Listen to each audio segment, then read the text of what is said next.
Around Kern County, when they started exactly half a century ago, they barely had enough people to field a softball team. Now look at Valley Bible Fellowship. 50 years after Ron Vietti assembled 10 teenagers for a Sunday morning Bible service, things are going stronger than even he could have imagined. 7 campuses in 6 cities.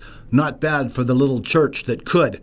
For Pastor Ron Vietti, it started the way it started for many spiritual leaders, with a day of reckoning. I was really a heathen, and I was losing my marriage. I was a bad person. It came down to this. Wife Debbie announced she was leaving him. He straightened up pronto through prayer and determination. He eventually landed a job as a youth pastor at a Pentecostal church. It was not, to say the least, a good fit. Some things happened. It was an ultra-Pentecostal church we were attending, and they did a lot of stuff. I mean, I won't mention it, but a lot of real radical stuff. Like snakes? Almost. They were almost there. And lo and behold, I started teaching our young people that, that isn't really scriptural, I don't think.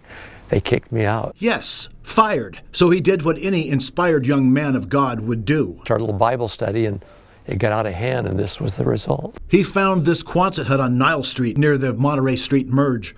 He was working for Hart Mountain Pet Supply at the time, driving a truck, running his little church on the side, the first year for no pay and $700 a month thereafter. They knew just 3 songs and sang them every week, a cappella. Vietti eventually decided he needed a piano player, and so he volunteered himself, even though he couldn't play a lick.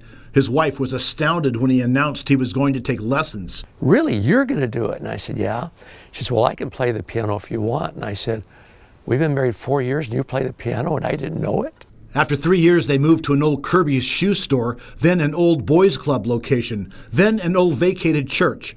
In 1980, a benefactor donated 10 acres to the church, and they held services there in a tent until they could build a sanctuary in 1982. The current sanctuary opened on Easter Sunday 2007, and the Northwest campus near Coffee and Olive opened in 2018. Nowadays, they count 10,000 parishioners. Although Vietti, now 74, has turned over administrative duties to others, he's not retiring. Reverend Steve Tedder, one of his top aides, says Vietti's presence is still very much valued. He could play the role of a boss, a father, and a big brother.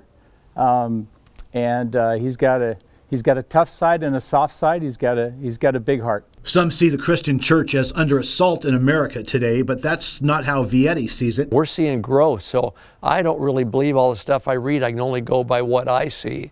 But we're all doing really well. So well, they've decided to have a party. Valley Bible Fellowship will celebrate 50 years this Sunday with rock climbing, a petting zoo, pony rides, a nighttime fireworks show, and food trucks, all free except for the food trucks.